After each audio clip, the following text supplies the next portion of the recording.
En eins og sé, við stofnum þetta fyrirtæki og þarna áttum við náttúrulega ekki bót fyrir borun okkur, þannig að við fórum sko í Landsbankann, ég gleymi þessu náttúrulega aldrei, og fengum 7 milljón króna yfirdráttarlán Já. með veði í hérna húsinu hjá tengdapabba.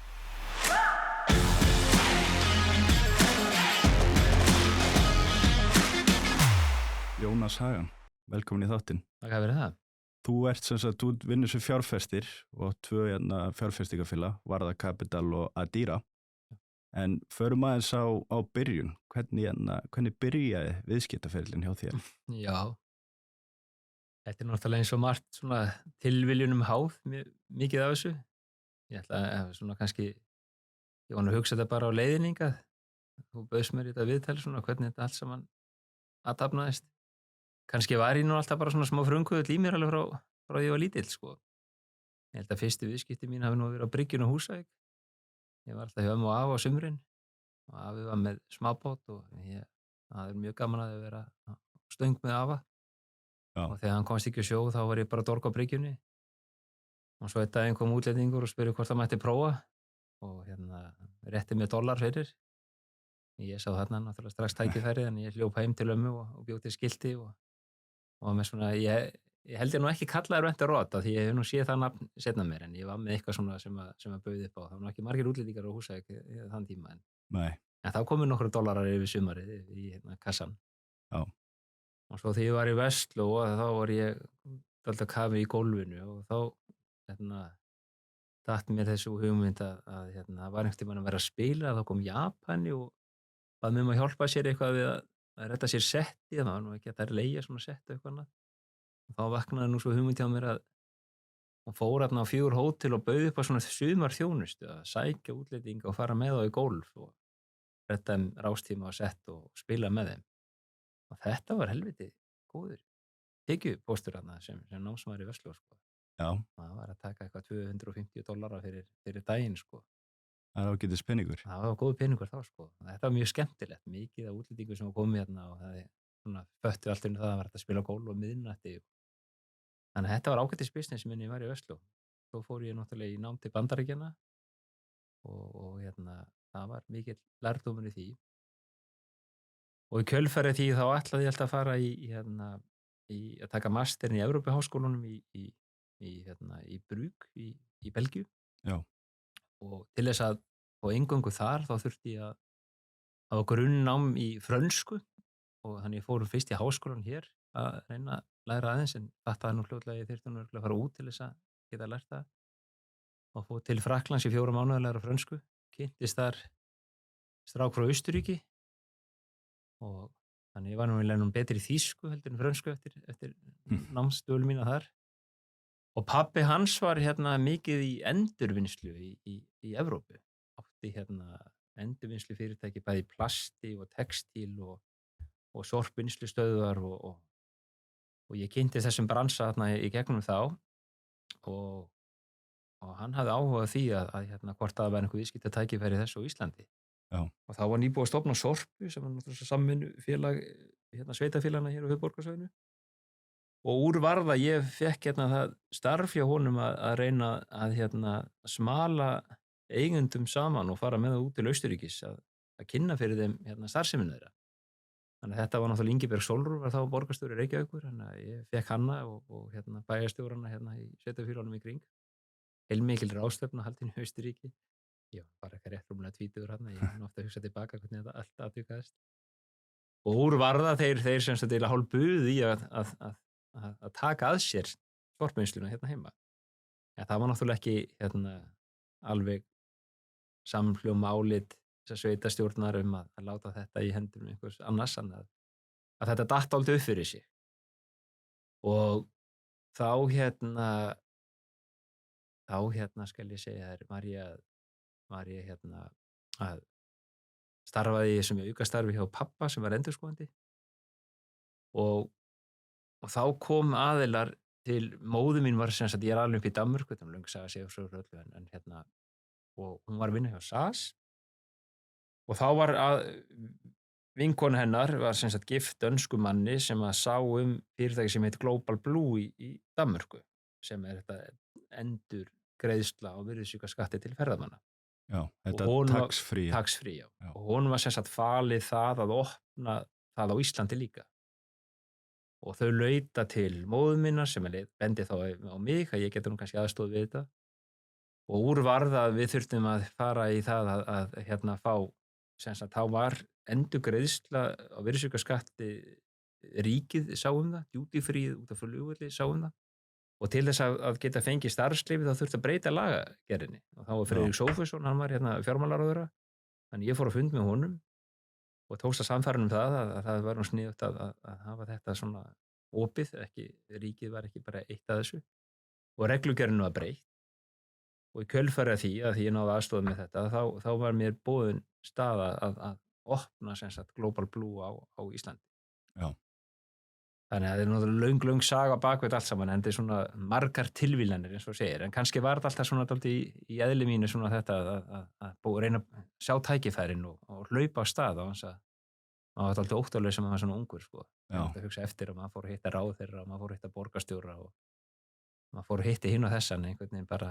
Maður hafði eitthvað að tapa heldur kannski, skilur þú. Maður bara, þú veist, Vestavallið sagði fólki bara nei, þannig að það var einhvað að tapa. Og enda var maður ekki að gera neitt heldur annað en að búa bara til eitthvað sem maður hélt að vera gott, sko. Já, búa til tækifærin. Búa til tækifærin. Hvaða ár þetta? Sko, Global Blue stofnaði minni mig, 96, getur það ekki verið? Jú. Já. Og þá byrjum við með tax-free endurgreiðslu hér. Þetta sem sagt sænskt fyrirtæki upprunalega. Svo gekk það nú kaupum og sölum og var nú komið til Sviss þegar ég hætti, en svo gekk þetta alveg glimrandi vel hérna heima. Og í kjölfarið þá var mér boðin að taka við sem sölustjóri í Þýskalandi fyrir hann Global Blue. Já. Þannig ég flutti þangað og þá er ég nú orðinn giftur og kom með eina dóttur og starfaði í Þýskalandi í rúmt ár í Düsseldorf. Og þá þessi danski maður sem ég myndist á í upphafið, þá hann hættir á þessum tímabili í Danmörku og ég náttúrulega eins og sagði uppalinn í Danmörku og talaði dönsku og þannig að þeir buðu mér að fara frá Þýskalandi til Danmörkur og vera forstjóri þar hjá Global Blue sem ég gerði og það var alveg frábær skóli og þá samdíla við forstjórunum það að hann myndi svona hjálpa mér að byggja upp karriér innan þess fyrirtækis. Já. Og fór meðal annars í stjórnunarskólan INSEAD í Frakklandi í hálft ár að læra svona stjórnun. Og síðan endaði þannig að mér voru eiginlega boðnar svona 2 karriérpath, að því í Danmörku var þetta líka þannig að því ég tók við þeirri stöðu að þú gast sem sagt, háir skattar í Danmörku, að þú gast fengið svona prófessora samning, heitir það. Að þá kemur inn með einhverju vitneskju og þá borgar bara 25% skatt í 3 ár, en ef þú ert lengur þá þarf það að borga tilbaka allan skattahagræðinguna. Já. Þannig að það var eiginlega að vita að ég myndi aldrei vera lengur en 3 ár, sko. Þú veist, við vorum ekki að fara að greiða síðan. Þannig að þetta var eiginlega samningur, ég myndi vera 3 ár, svo myndi þeir finna handa mér eitthvað path innan fyrirtækis. Já. Sem ég ætti síðan að fylgja. Og þá var eiginlega mest spennandi var þá voru þeir byrjar að opna í Asíu og mér bauð sem sagt að fara til Singapúr. Taka við sem fórstjóri þar fyrir hann Global Blue. Já. Og hina stöðunar við vorum þá að reyna svona tæknivæði þetta var allt svona handskrifaðar ávísanir að setja þetta inn í posana og rafræna þetta og ég var svona að vinna í því í Danmörku með IT-stjórunum og þá var IT-deildin komið til Austurríkis þannig að það var svona tilboð númer 2 eiginlega og númer 3 var að vinna með markastjórunum sem var eiginlega minni yfirmaður. Og ég valdi Singapúr en hann var ekki nógu sáttur með að minn yfirmaður, hann vildi fá mig í markaðsdeildina með sér. Þannig okkur sinnaðist og þetta er nú svona eitt leit af öðru en ég fór þá heim þetta sumar, var að ræða þetta við föður minn sem lést nú fyrir 2 árum síðan, langt fyrir aldur fram. Og hann átti mjög góðan vin lögmann, frægan lögmann í bænum og ég fór og hitti hann og ég bað hann að kíkja svona á samningi minn. Ég hugsaði bara, ef að samningar nást ekki og ég veit ég þarf að fara frá Danmörku, bara hver er mín staða? Þú veist, gæti ég bara stofna mitt eigið fyrirtæki eða var ég bundin einhver samkeppnishömlum út af þeim samningum sem ég var með? Og þetta er nú frægt mála því að þetta er nú alltaf kennt í lögfræðinni heima, þetta mál mitt, Já, ok. Að þá var sem sagt klásul það að ég var sem sagt með samkeppnisbann Já, í Skandinavíu, svona non-compete. non-compete, já. Já.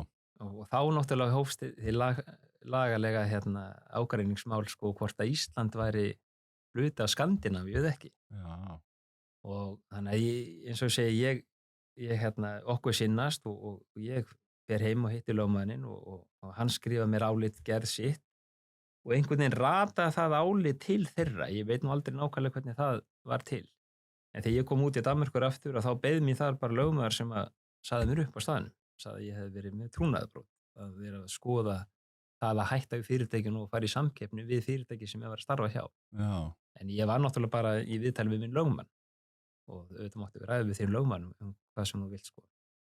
En það var til þess að, eins og ég segja, að mér var eiginlega hent út á götu og ég tók fyrstu vel heim og við vorum sammála það að þessi samkeppnisklásula myndi nú ekki halda á Íslandi. Ísland var nú landfræðilega ekki hluti af Skandinavíu.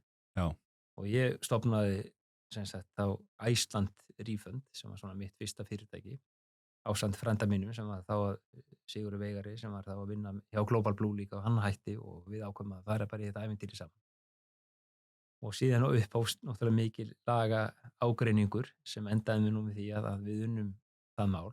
já, Og þetta sem sagt mál oft notaði mitt margir nemar í lögfræðinni heima hafa örugglega lesið þetta mál. Þetta var dálítið spaugilegt á margan máta.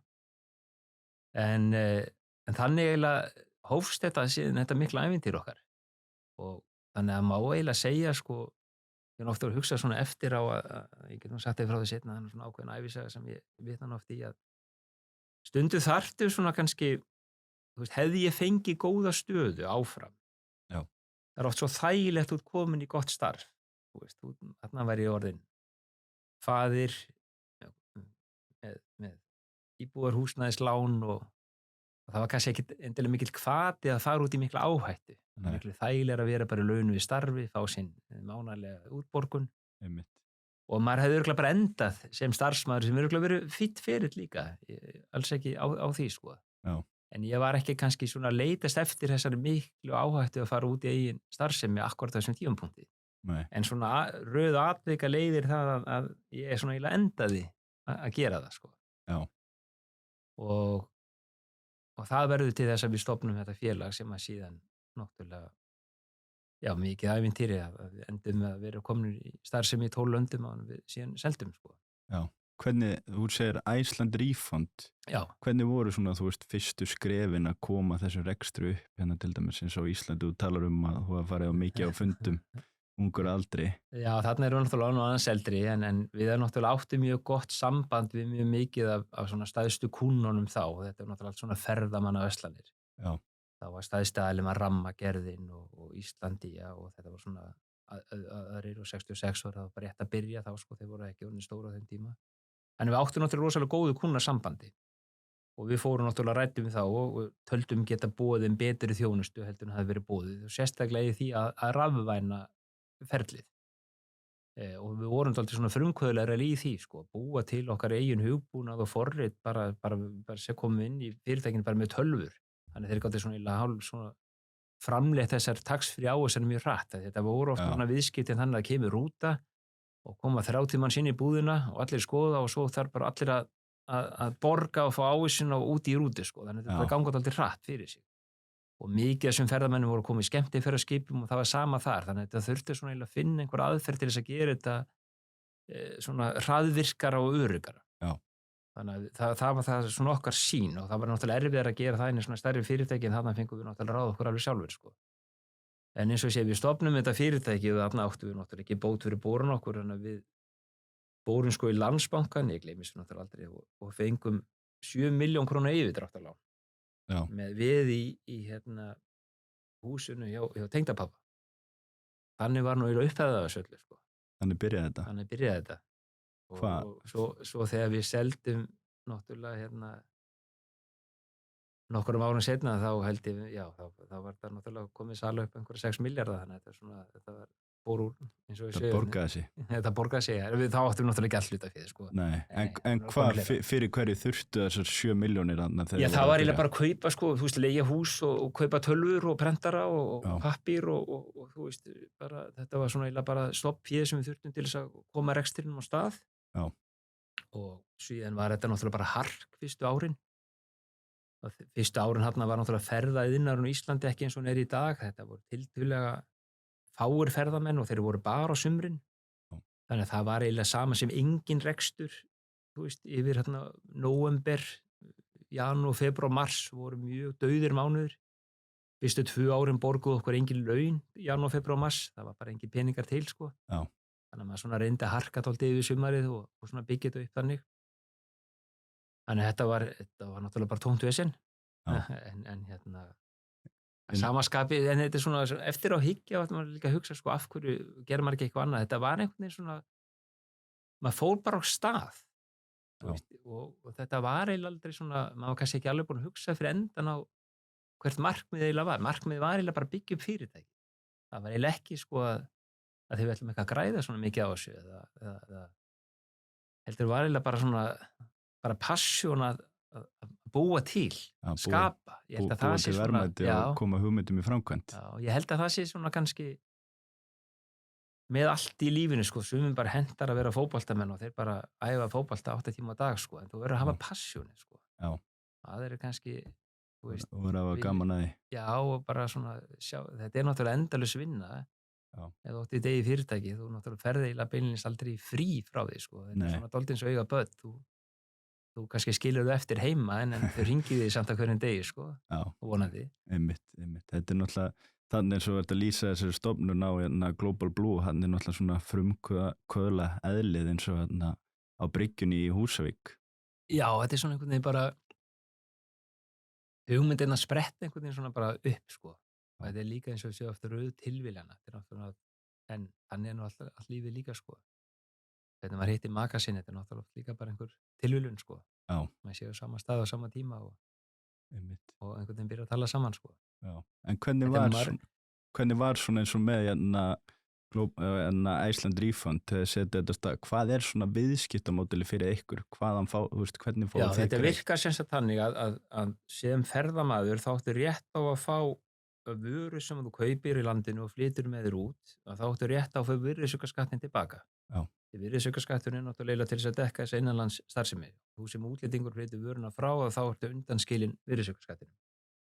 Og það sem þú þarft að gera er að raunum verið að sýna bara fram á það að þú sett að flytja og þú getur gert þetta alveg sjálfur, sko. Og þá farir náttúrulega bara útflutningspappír, fer til tollsins og deklerar hvað þú ert að fara með út og stimplar það og þá getur raunum verið sendt hann pappír aftur í búðina. Já. Búðin getur greitt hér tilbaka skattinn og nota það sem frádrátt á sínu virðisaukaskattsuppgjöri gagnvart skattinum, sko. Já. En þú getur ímyndað, sko, alla þá pappírsvinnu, það er svona eiginlega náttúrulega nota flestar búðir einhvern millilið í þetta. Sumir gera þetta sjálfur, þú veist, ef þú ætlum að kaupa demant eða Rolex úr fyrir marga milljónir, þá kannski borga sér bara eiginlega fyrir viðskiptavinin og búðin að gera þetta bara sjálfur, sko. Já. En í svona massa viðskiptum að þá náttúrulega eru búðinar ekki að standa í þessu sjálfar. Þetta fá einhvern millilið sem borgar þá ferðamannum, þú veist, virðisaukaskattinn að frádregnið þóknun. Já. Og það er svo þóknun sem eiginlega mynda tekjurnar hjá þessum fyrirtæki. Já, þannig að þið rukki bara þóknun þá í rauninni. Já, þú sem getur ímyndað, sko, eitthvað var að kosta 10.000 og skatturinn er 2.000 og ferðamaðurinn fær þá 1.500 og þú heldur eftir 500. Þetta er svona klassíska mótilið í þessu, sko. Og svo náttúrulega þú safnar upp þessum 500 köllum að mörgum viðskiptum. Já. Að þá býr það til alveg ágætan svona tekjugrunn, sko. Já. Og þannig virkar þessi fyrirtæki eins og Global Blue sem hafa alltaf verið stæðstir. Nú heitir eitthvað annað í dag og þetta er náttúrulega orðið meira svona í payment og öðru, sko. En þarna var þetta bara að horta á tax-free hlutan, sko. Og þegar ég klífi mig svona eiginlega út úr Global Blue og stofna mitt eigið, að þá voru nokkrir aðilar innan Global Blue sem að gerðu slíkt þið sama. Þannig að forstjórinn í Frakklandi og forstjórinn í Englandi að þeir klufu sig út og stofnu sitt eigið fyrirtæki. Já. Og höfðu samband við mig, þá vorum við búin að búa til hugbúnað og úr var það að við ákveðum að stofna þá saman Euro Refund. Og það var semst að eiginlega þá eru 3 stofnendur að því sem sagt við hérna á Íslandi og svo franski fórstjórinn og spænski. Og það var mikið ævintýri, þú veist að þá náttúrulega fórum við út með okkar hugbúnað og enn og aftur allir með litla peninga að reyna að búa til eitthvað. Og það sem maður lærði náttúrulega því mikið var að það fór síðan allt í hund og kött, sko. Já. Því það voru mismunandi áherslur að maður kannski var dálítið fljótur þarna að hlaupa af stað án þess að vera kannski með góða samninga á bakvið sig, sko. Því svo fór þetta að ganga vel í einu landinu en verri í hinu og þá vildi menn náttúrulega kannski bara eiga þetta sjálfir. Já, einmitt. Þannig að það endaði nú með því að því fyrirtæki var klofið aftur upp í 3 einingar. En þá vorum við nýbúin að byrja í Englandi líka og ég tók eiginlega við frendi minn, sko, Íslandi og Englandi og byggðum upp fyrirtæki þar og keyptum annað fyrirtæki í Skotlandi og Írlandi og urðum nokkuð stórir á bresku eyjunum, sko. Og það var svona eiginlega svona grunnurinn að því að við fórum að færa okkur síðan áfram til Evrópu. Já. Og síðan var það þannig að stærstu fyrirtækin í Evrópu voru allt svona náttúrulega þessi rísar eins og Louis Vuitton, Gucci, Chanel, allir þeir. Þarna voru mestu viðskiptin. En ef þú ætlar að semja við til dæmis eins og Louis Vuitton, þá þurftur að geta þjónust á alla búðirnar þeirra í Evrópu. Þeir gerðu ekki sérsamning bara í Frakklandi eða bara í Englandi. Þannig að við gátum í upphafi bara eiginlega sótt á kúnna sem voru bara svona lokal kúnnar. En ef við ætlum að ná í svona alþjóðlega kúnna þá þurftu að opna öllum hinu löndunum líka. Já. Þannig að við hófumst handa við það og opnuðum bara land eftir land eftir land. Þetta var svona hvert land þá þarftu að fá leyfi, þú þarftu að stofna fyrirtækið. Þannig að þetta var, eins og segja enn og aftur, var svona bara hlaupið á stað, sko. Þú veist, það var eiginlega að vita hvað maður eiginlega komin í. Allt í einu voru komin með fyrirtæki og Kýpur og Grikklandi og Danmörku og Austurríki og út allt, sko. Já, hvað sagðirðu, voruð þið komnir með 12 staði? Já, svona vorum við í 12 löndum þegar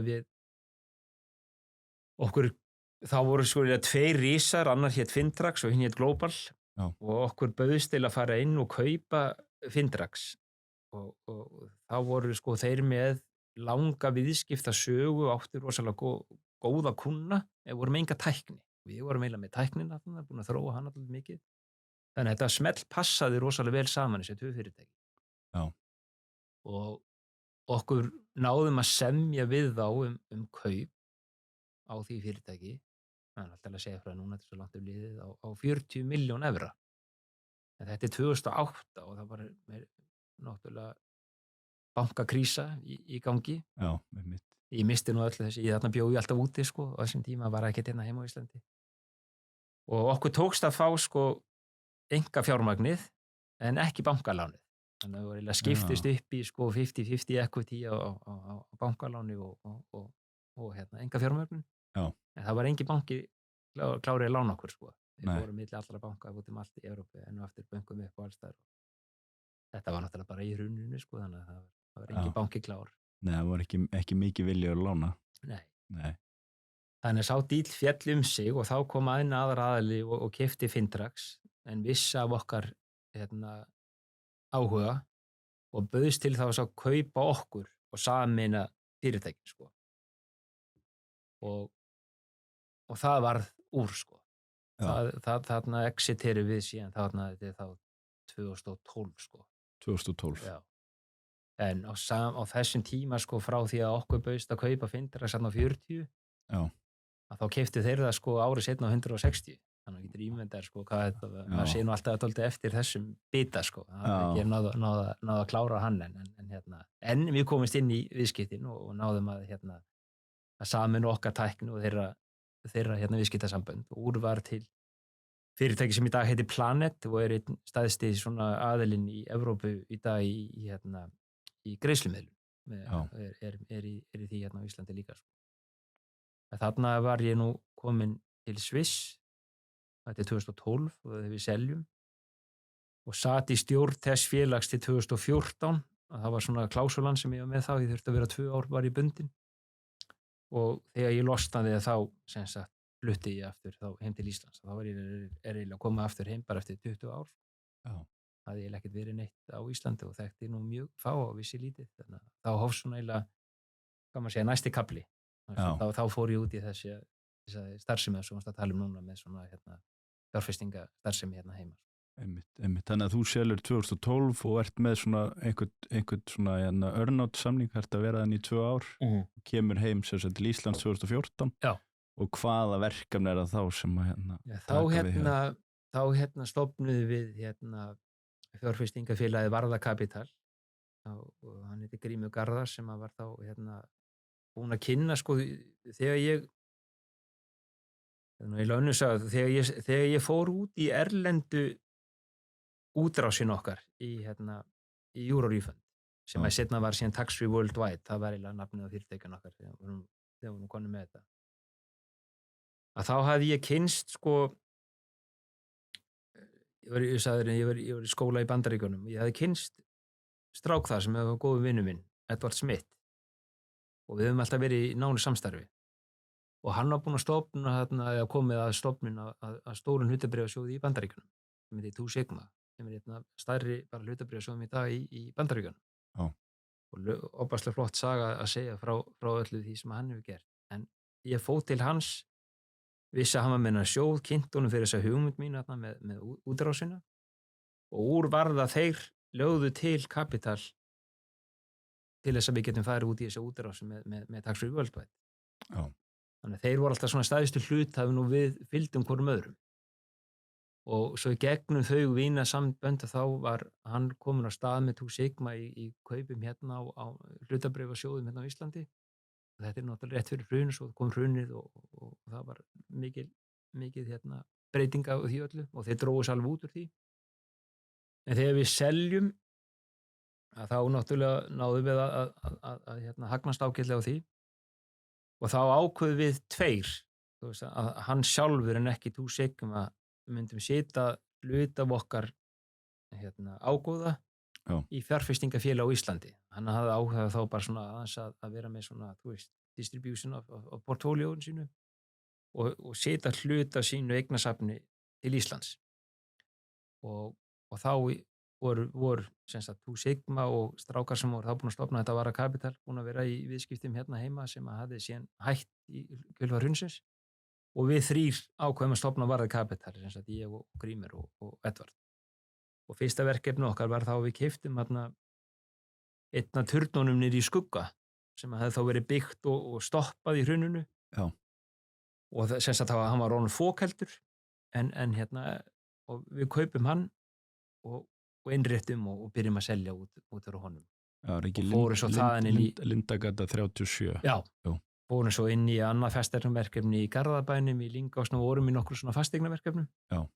Og síðan á þeim tíma, á sama tíma hafði ég stofnað þá Nespresso í Íslandi. Þegar við vorum sérst í Sviss, þá hafði kona mín haft frumkvæði því að vera í viðræðum við Nespresso. Og við náðum að sannfæra þá að okkar ágæti að fá umboði til þess að opna það. Þannig að það var svona eiginlega gert meira gegnum Jóhannu og mig auðvitað. En Varða Kapital var svona til hliðar. Já. Og Grímur sem átti þá í Varða Kapital, hann átti og konan hans bestseller, fataverslunar, og endaði með því við slóum þessu öllu saman, bara í eitt félag. Þannig við vorum með sérstaklega bestseller og Nespresso og fasteigna viðskiptin bara undir hatti Varða Kapital. Já. En svo seinna meir föttum við það að það var eiginlega betra að hafa þetta eins og það var, þannig við svo splittum við því aftur upp, þannig að hann tók aftur að sér bestseller og við Nespresso, en vorum saman í öðrum svona fasteignaverkefnum. Já. Var það að vera Mót og Jack and Jones sem var undir þessu, var það þá bestseller? Það er bestseller, sko. Þetta er eitt danskt merki sem rekur öll þessi undirmerki, sko. Móður félagið heitir bestseller og svo það með fullt af dótturfyrirtækjum undir sér, sko. Já, einmitt. En hvað verður til þess, þú veist, eins og þegar þið komið hana 2014 og sjáu tækifæri á Íslandi? Já. Hvers vegna ákveðið að fjárfesta á Íslandi fremur heldur en annars staðar í Evrópa, því að þið voru búin að vera einhvern veginn vorum við eitthvað voða ákveðinu því og oftur pælið aftur í og kona mín, sko, akkur við ákveðum að fara heim, við vorum mjög ákveðin í því að koma heim til Íslands þarna 2014.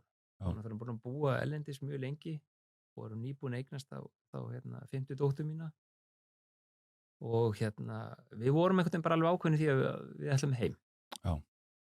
Og og hún var náttúrulega komið eða við komum með þetta umboð fyrir Nespresso og sem er alveg ábúðslega eitt af því bara skemmtilegur verkefni sem ég hef farið í sko. Þetta er alveg algjört ævintýri þetta fyrirtæki sko, því að þetta er svo vel að öllu staðið.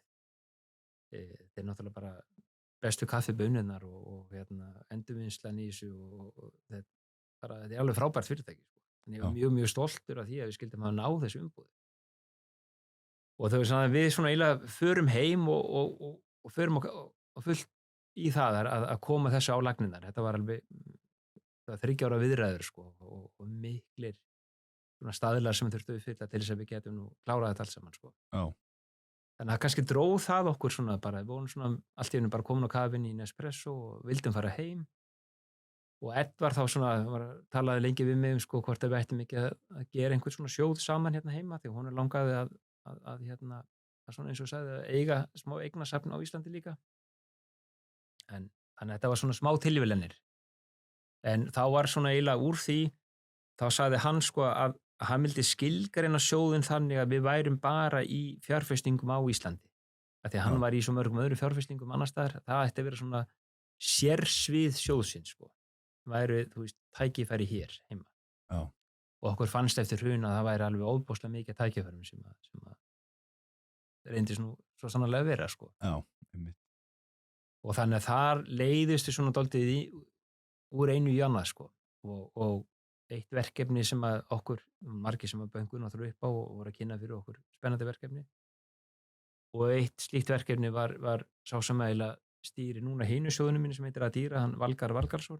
Hann kom sér satt með mjög spennandi verkefni og kynnti fyrir okkur og úrvarða að við fjárfönstum því með honum. Og þegar við setna meir, eins og ég sagði frá, splittuðum aftur upp, Bestseller og Perroy, að þá ákveðum við svona hálfgerðlega að loka vörðukapitalsjóðnum.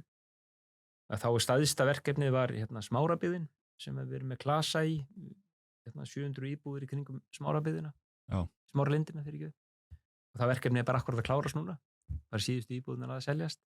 Og þá er eiginlega líftími vörðukapitali að ljúka núna bara, 2025. Og allir verkefni sem þar eru þá eiginlega bara farin út. Og við fórum sem sagt í það þegar Valli var komin inn í þetta að stofna Adira, sem er þá eiginlega ég, Valgarð og Edvard aftur. Fyndi hvernig svona sagan endurtekur sig sko.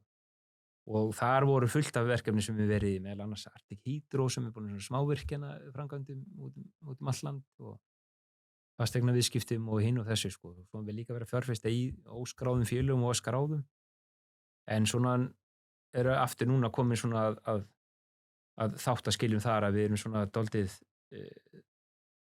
keyptum hugbúnaðarfyrirtæki sem að síðan keypti Vice og sem við erum búin að splitta sem sagt Vice Fish út úr Vice og það er svona eiginlega megin starfsemi Adira í dag. Það er í kringum Vice og Vice Fish.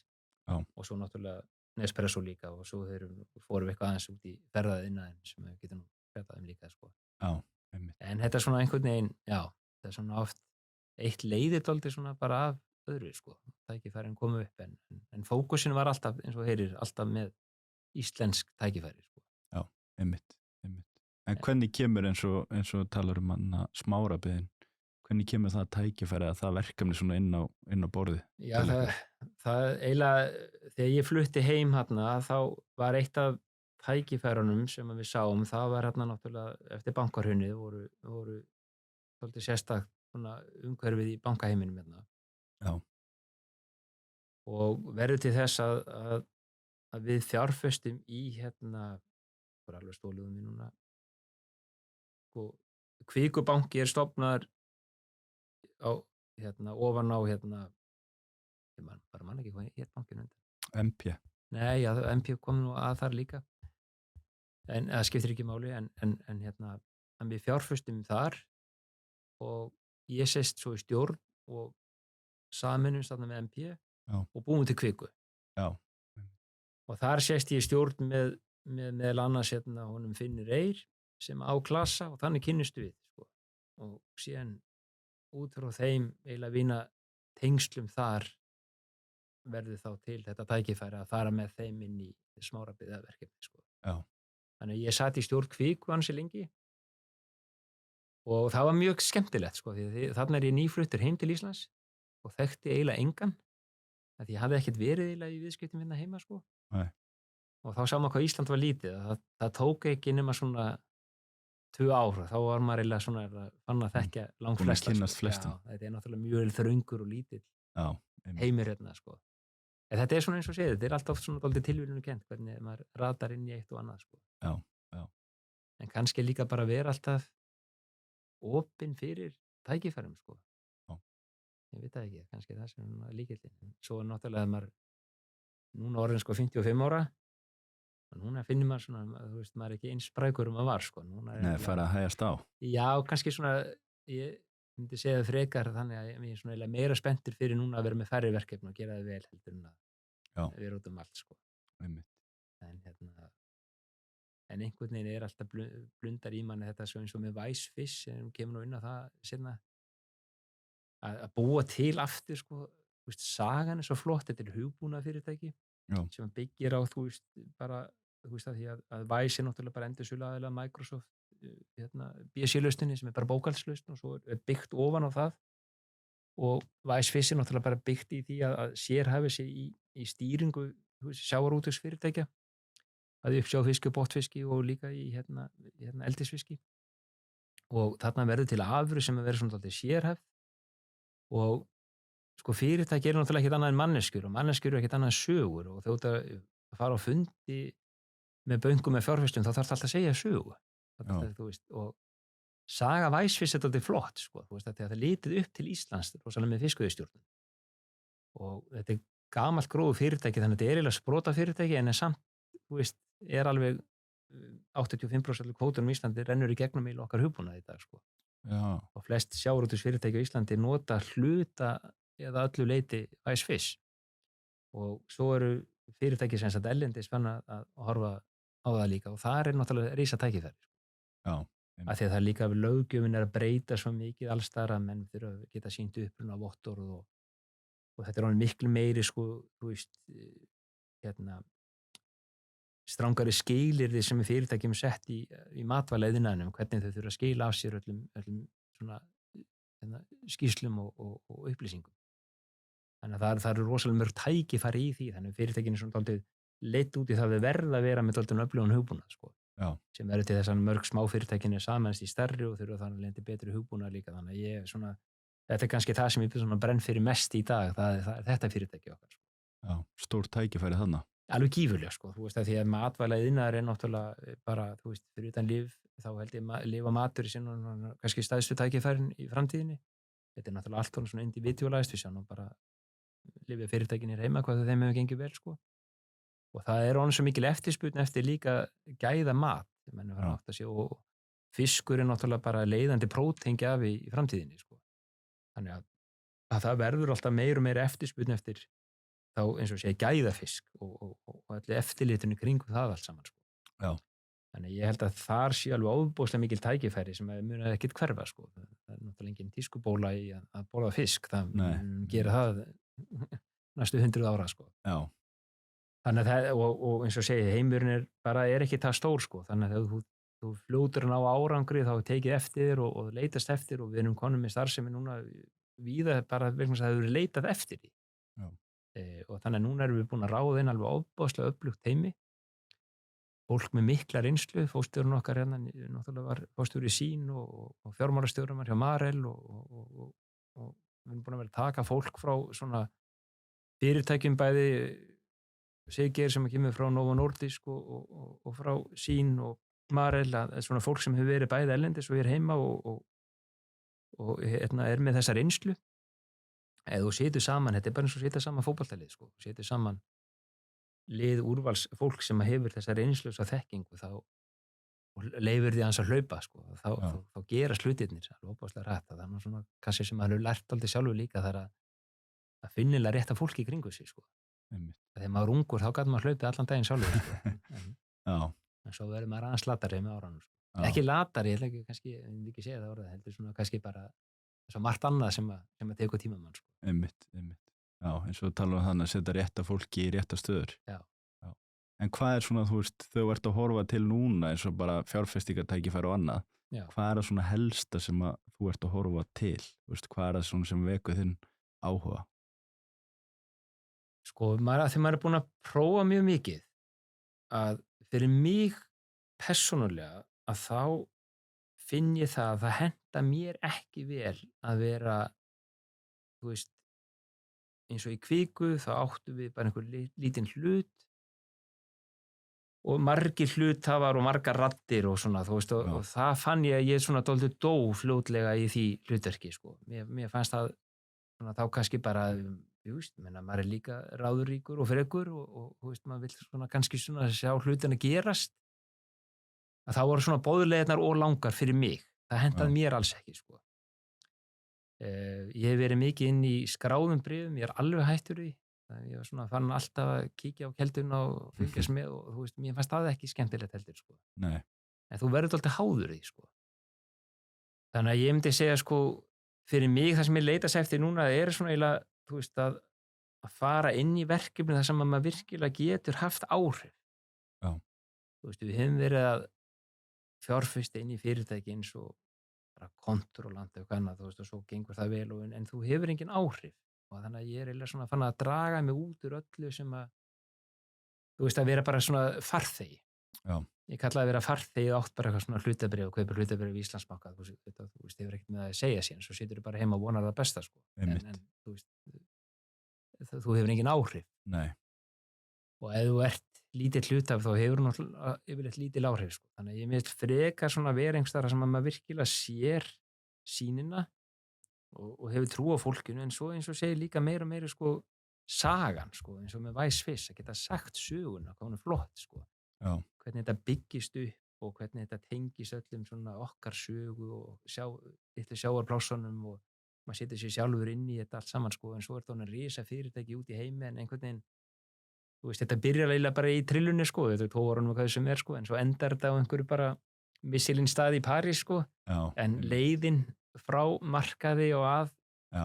og allt er þetta tengt einhverjum með rafrænum skilabúðum, sko, og geta sett sér inn í þetta og séð framtíða sýnin í þessu. Mér finnst það ofboðslega spennandi, sko. Já. Þarna er eitthvað svona sem að maður finnst maður getur haft áhrif á ennþá og tekið þátt í uppbyggingun og tekið þátt í ákvörðunar tökunni allir, sko. Já. En þetta ég held að margir flaskja á því og ég hef svo sannarlega gert það líka að svona, þegar ég var í tax-free þá var ég bara í því, þú veist, og ég var bara, ég tók ekki þátt í neinu öðru, þú veist, en við vorum ekkert, sko, eitthvað fjárfestingafélag, við vorum bara starfsmenn, áttum með aldrei innan peninga, hversin við byggum til krónu þá fjárfestuðum við í næsta landi, þú veist, við bara veltum öllu undan okkur alltaf, sko. Einmitt. Við áttum aldrei innan, þannig að það var ekki einu sinni, þú veist, bara til umræðu að vera eitthvað að bara fjárfesta í einhver öðru, þú veist, við vorum bara kafi í þessu. Og það var rosalega gaman, sko, svo kom þetta exit og svo áttum maður alltaf einhvern pening og þá fór maður að gera fullt af hlutum og hélt maður að vera óla klár í öllu. En svo komst maður að því að það var nú alls ekki svo, sko. Já. Að það, þú veist, að það er kannski svona ákveðna sillir sem að mann gengur vel með. En maður þá svona dálítið að finna þá sillir, sko. Ég held að það voru mjög margir sem hafa gert þetta að fara svona allt í að fjárfesta hinga og þanga út allt, sko, en áns að vita svona fyrir hvað þeir brenna, sko. Já, einmitt. Og það er bara, það þarf að sinni þessu öllu, sko. Þú veist, það er ekkert sem að gerist að sjálfur sér. Nei. Það er dálítið að vaka og sofa yfir fjárfestingunni. Já. Þannig að kannski svona í dag er svona það sem maður getur byggt ofan á því sem maður hefur fyrir ekki að fara út í eitthvað alveg nýtt. Já. Það er svona kannski meira það sem ég er að leitast eftir núna, sko. Já, byggt á kannski fyrir þekkingu frá svipuðum verkefnum. Já. Og svo líka bara það að, sko, ég held að maður heldur aldrei setja beinlínis í helgan stein, sko. Ég held að það sé mjög leiðilegt að, þú veist, maður verður að hafa einhver svona challenge og eitthvað verkefni, sko. Þú veist, þannig að þótt ég búi í dag í Bandaríkjunum og hérna er ekki í þessum daglega rekstri, þá veist að þá er úa gaman að fylgjast með öllu og þú veist, ég tek alltaf mína morgunfundi með mínu stjórnendum og svona bý til mína rútínur, sko. Þannig að maður er alltaf með puttana í því sem maður er að gera, sko. Þannig að ég er ekki í daglega rekstrinum sjálfur af því ég náttúrulega bý ekki hér á Íslandi lengur, sko. Nei, einmitt. En hérna, já, þannig að þetta er svona kannski að gera núna, maður er svona að fatta að gera minna en gera vel, heldur en að vera í öllu. Og þótti eins og séð, þetta er tilbaka aftur í tax-free, þótti vorum í 12 löndum, þá var þetta alltaf sama fyrirtæki, sko. Og svo meðal alltaf að gera það sama, sko. Já. Og bara byggja ofan á því, sko. Já. Það var svo skemmtilegt. einmitt. En hvernig var svona fyrir þú talar hann eins og með daglega rekstur, fyrir að stíga úr daglegum rekstri? Þú varst búin að vera svona mikið í daglegum rekstri Já, árum þetta var undan. náttúrulega, þetta var talsvert, þetta voru svona 2 þrep, þú veist, þegar við seljum 2012, að þá náttúrulega bý ég í Sviss og verð það sitst í stjórn þessa sameiginlega félags og var bara með eitt hlutverk sem að var að stýra sölunu innan félagsins. Já. Og það var alveg örugglega eitt leiðilegasta ár sem að ég hef upplifað, sko. Þá allt í einu fann maður að maður var bara svona orðinn algjör starfsmaður á plani frá því að vera eiginlega bara sá sem að réð öllu. Já. Og hafði í raun og veru mjög lítið að segja, þú veist, ég var bara svona að flakka milli landana og sjá til þess að allt virkaði en hérna var ekki svona lengur í að taka ákvarðanir og bara komin nýjir eigendur Já. og þeir eru þetta réðu því sem var. Þannig að mér leiddi sá tíma óbóðslega og ég alveg taldi niður dagana þangað til að ég myndi losna. Og þegar ég losnaði þá var það í júní 2014 og þá var kona mín ófrísk og við eignumst þarna dóttur í desember og frá júní og fram í desember byggum við í Sviss. Að það skrýttasta svona kafli í lífi mínu, þá bara svona frá einum degi til annars þá bara kom frá því að fá 150 tölvupósta í 0 og síminn bara, það var enginn að hringja. Nei, Þú veist að þá átti ég náttúrulega engin fyrirtæki, var ekki lengur í hinnu nei, og það var bara ekkert að gera. já, Og þetta var voða notalegt í svona mánuð og svo var mér fann að hundleiðast alveg. já, En hérna á móti kemur, þetta var skemmtilegt að geta tekið þátt í því. Þannig að leið og dóttir mín fæddist og svona þá vorum við eiginlega búin að undirbúa það að fara heim og fara að gera eitthvað, sko. Þá var, eins og segið, þá var Nespresso-ævintýrið byrjað já, einmitt. en hérna, þetta var mjög skrítið að svona allt í einu hafa ekkert að gera, sko. Já. Svo fórum við náttúrulega heim og maður var á kafi í allskis fyrirtækjum sem ég er búin að segja frá. En svo núna erum við aftur svona komin á næsta kafla þar sem að maður er bí úti og er svona að tala bara við stjórnendur fyrirtækjuna sem ég á í en ekki við, þú veist, ég passa á því að þeir kannski segja aðra sögu að ég svona, ég reyni allan að passa mig að vera ekki að tala mikið beint við starfsmenn og leyfa stjórnendunum að stjórna. Já, einmitt. Lætu þá Það svolítið er mín saga, ég ætla að hafa þá sögu bara já, þannig. sinna sínu starfi. Já. En hérna við komumst aðeins inn á líka bara eins og að vera að gera hérna með að dýra með Dalur Luxury. Já. Sem þetta að vera að kaupa og bjóða upp á hérna lúxusgistingu fyrir ferðamenn.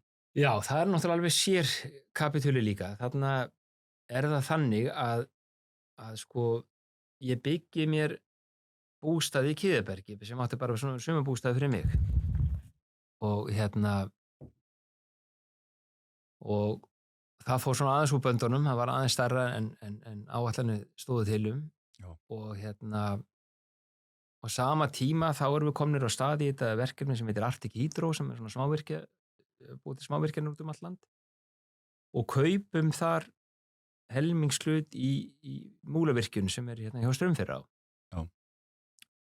Og sá sem að seldi, sem sagt það voru 2 eigendur af virkjunni og sá sem átti helmingshlut, hann átti þarna mjög stóra jörð sem heitir Dalur.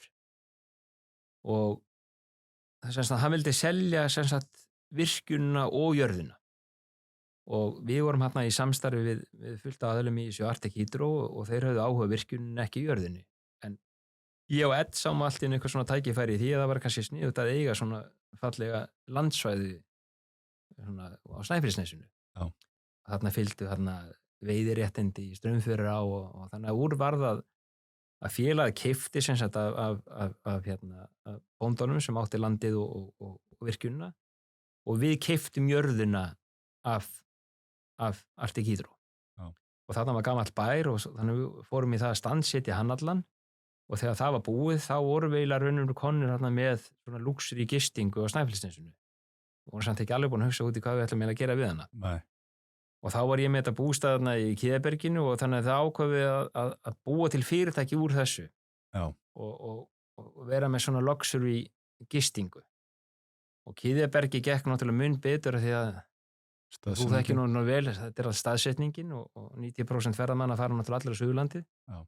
Þannig að það var mjög mikið leigt út en minna upp á Dal en það var komið alveg ótrúlegustu gestir hérna upp á Dal sko en þetta er allt trúnar en ég get ekki sagt neitt einasta orð en þetta er alveg bara stærstu stjórnendur í heimi og royalty lið og annað sem kemur til Íslands, þetta er alveg magna hverju kominga sko. Þannig að það hefur alveg gengið ágætlega, svo tókum við reksturinn á Straumfjarðaránni, við erum sérstætt leigutakar að henni og seljum veiðileyfi og þá var það svona eiginlega, það var hótel hérna við Vegamót sem að var mjög hentugt að kaupa, því þá gátum við nýtt okkur þjónustuna frá hótelinu til þess að þjónusta veiðihúsið og Dal upp á Snæfellsnesinu, vorum þá konum með eina einingu til þess að þjónusta allt þetta svæði, en við erum ekki alltaf að senda fólk úr bænum sem er náttúrulega mjög dýrt sko. Þannig það var svona úr því að Dalur var til sko, og þá var félag ofan á því sem heitir Dræsam stofnað, sem að sem sagt rak þessa einingu og Kiðjabergið. Já. En svo seldum við Kiðjabergið vegna þess að það er innan Kiðjabergs er ekki raun og veru leyfi til sko skammtíma útleigu, en við vildum náttúrulega ekki vera á stjörnu við lögin. Nei. Og þannig að við seldum þá einingu og erum sérst að raun og veru bara þá að reka núna undir þessum Dræsam félagi, erum við að reka sérst hótelið og Dal og Straumfjörðana. Já. En þetta nú ekki gróðra viðskipti, skal ég geti nálega sagt þér. Þetta nú svona, þarna vorum að fjárfesta alltaf með hjartanu, en þetta fallegar eignir. Já. Og ég held að landsvæð og Íslandi mun alltaf vera verðmætara og verðmætara. Þetta er svona dálítið eins og segið og kaupir sko Kjarvals málverk, og það íldar ekki mikið meðan það hangir á veggnum sko. Þú fær ekki mikla tekjur að því. Nei. En daginn sem þú tekur það niður og selur það, þá getur örugglega selt að herra heldur hún keyptir það sko. Já. En ég held að svona landeignir út á landi verði verðmættar og verðmættar eftir því sem tíminn líður.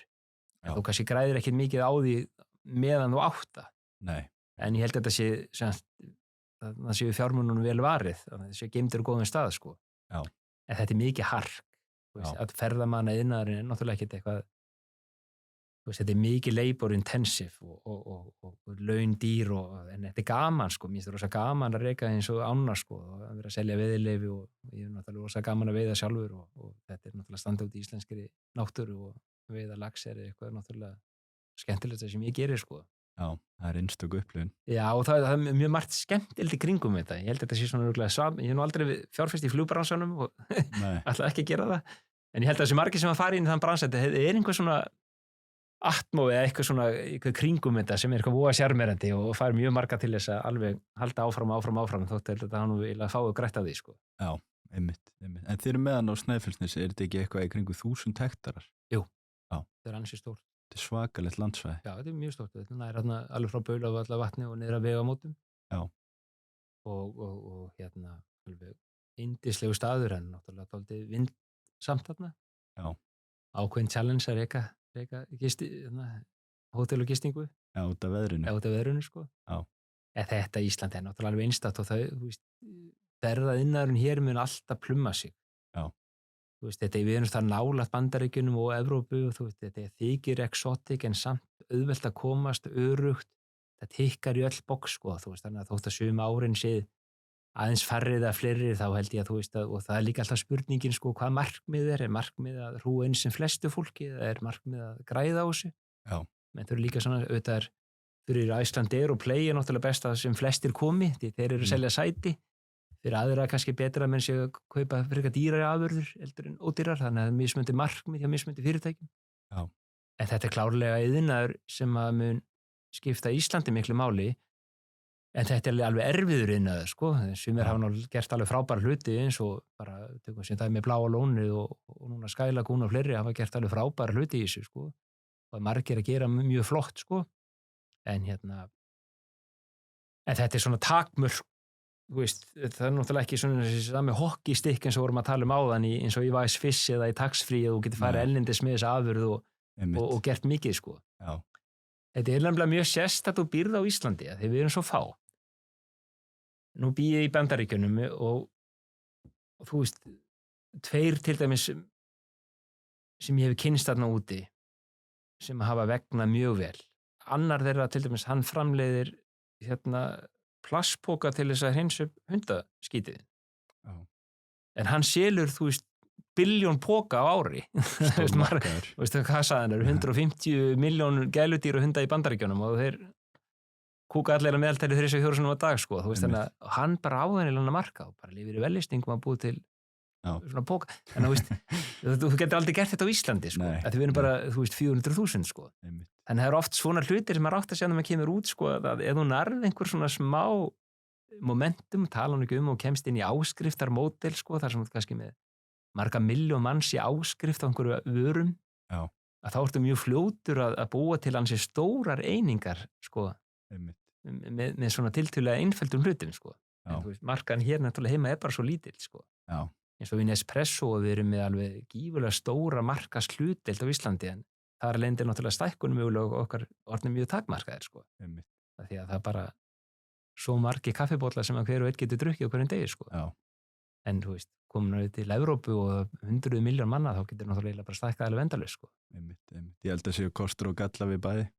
Já, ég held að sko Íslandi er frábært svona Byrja þar. að byrja Já. og testa og svona, þú veist, fá reynslu og sjá hvernig markaðurinn bregst við og annað, þannig að þú getur þróað hér afurðið fyrir tildulega lítinn tilkostnað og ef það virkar þá getur þú náttúrulega tekið á erlendis ef varan er þannig, sko. Já.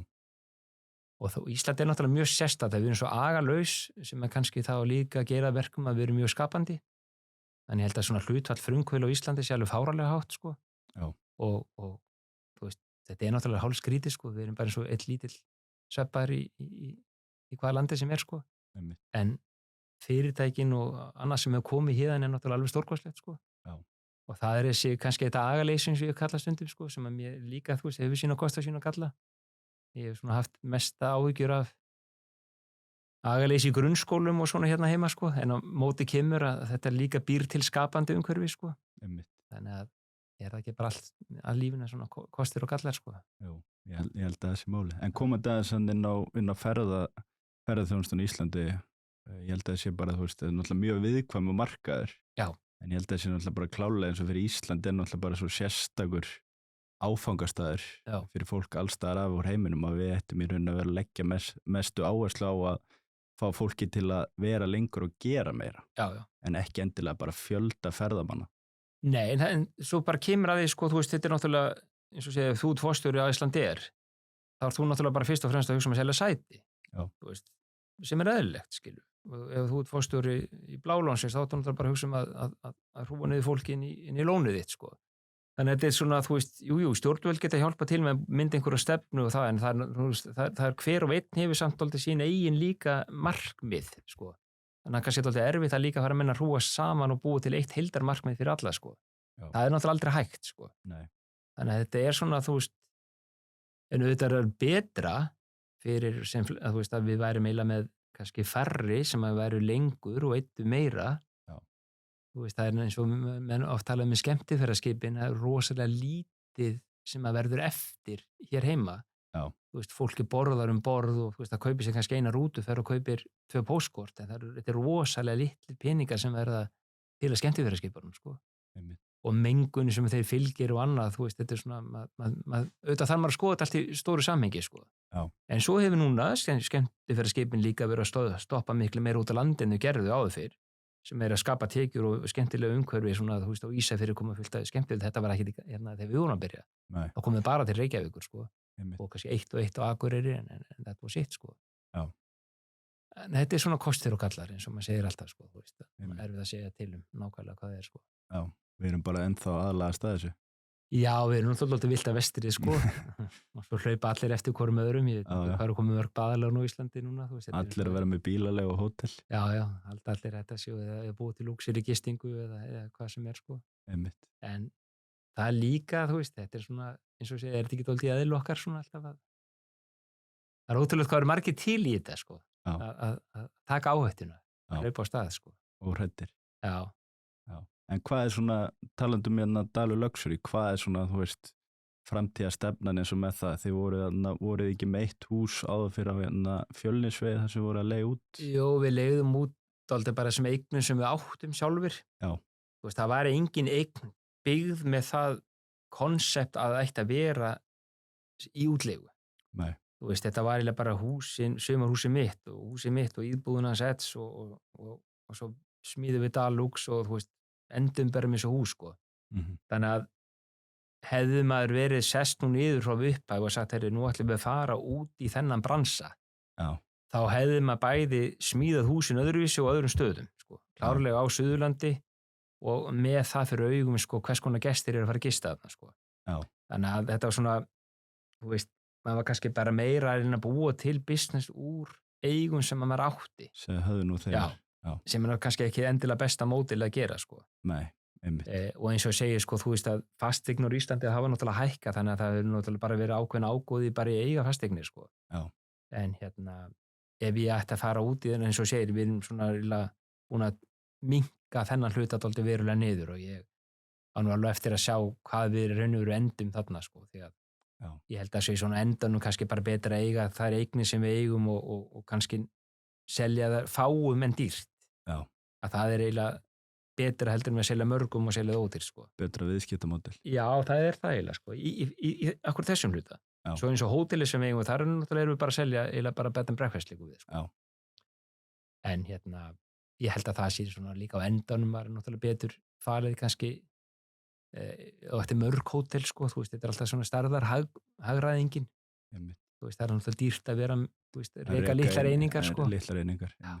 Sérstaklega að því laun og kostnaður í Íslandi náttúrulega alveg gífurlega hár. Já. Og sem líka kostur og gallar, þú veist, minna, við viljum hafa þjóðfélag þar sem að lágmarkslaunin eru bara nokkuð góð. Já.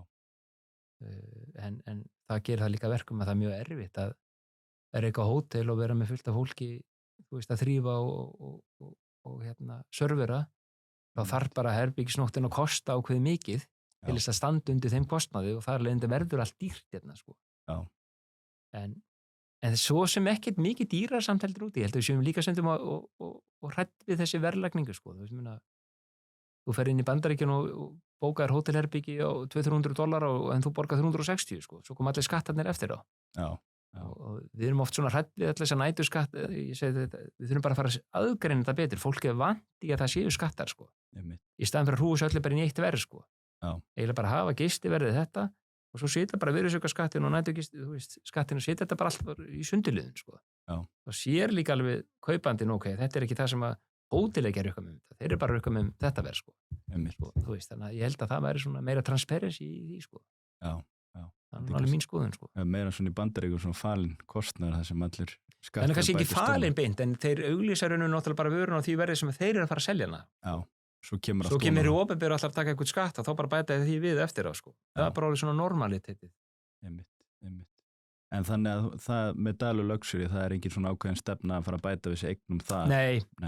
Nei, alls ekki sko. Ég held að við séum nú, þú veist, ég segi þetta svona meira gert með hjartanu heldur en heilanum sko. Já.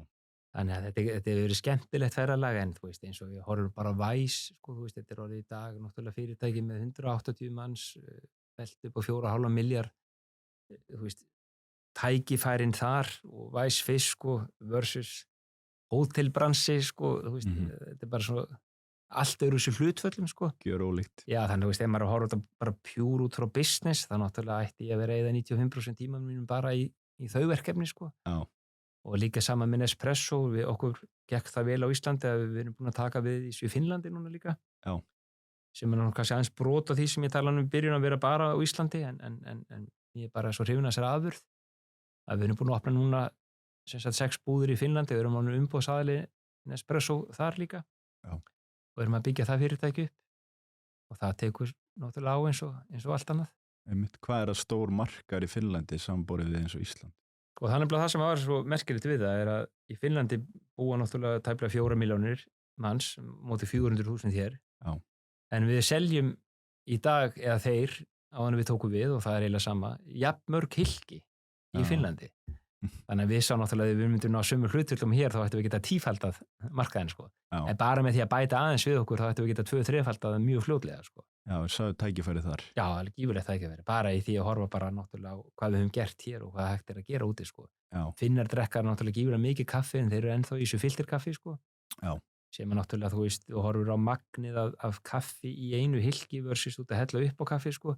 Þá átt að eyða svo gífurlega mikið af kaffibönum upp á hellinguna. Já. Þannig að þetta er bæði hagkvæmara og umhverfisvænna og betra. Það er allt við þess afur sem er betra sko. Já. Þannig að En er hún ekki aðeins dýrari? Sko, það er alltaf svona, hvernig þú lítur á það sko. Þú veist, þetta er náttúrulega, þú býr til 1 bolla og þú nota náttúrulega bara akkurat kaffimagnið, rafmagnið og vatnið sem kostar í þennan eina bolla. Það er ekkert umfram, þú hellir upp á könnu og lætur könnuna svo standa. Já. Þú átt að eyða rafmagn allan tíman sko, og þú drekkur ekki allt kaffi og hellir restinu, þú veist, og svo umfram kaffinu. Þannig að það er svo mikil sóun sem á sér stað á öðrum stöðum kannski. Einmitt. Þannig að þetta svona líka, þú veist, það mörg fyrirtæki fyrir að fatta það hérna heima, við erum búin að vaksa mjög mikið á þessum svo kallar B2B, business to business hérna heima, að gera vel við starfsfólk, þú veist, þetta náttúrulega svo mikið hluti af því að fá gott fólk til sín, þetta borga góð laun, en að líka skapa gott umhverfi. Og hvað gott umhverfi? Það, veist, fólk að leggja mikið peningi að vera með flottar skrifstofur, bjartar og opið, háttur lofts og góða lýsingu til þess að skapa gott andrúmsloft. Vera með góða stóla, góða tölvuskerma, vera með góða mat í mötuneytinu og vera með gott kaffi. Bara svona einn af þessum lykilatriðum, að þótt að kannski það kosti 20 krónur meira heldur en eitthvað annað kaffi, en þá alltaf bara spurning gæðin líka. Einmitt. Og ef þú ert fann að missa fólk sko út í að kaupa sér kaffi síðan í einhverju kaffihúsi fyrir sko 900 krónur bollan versus sko 80 krónur í espressobóllin sko, að þá er það náttúrulega líka alveg galið sko, og þú hugsaðu það þannig.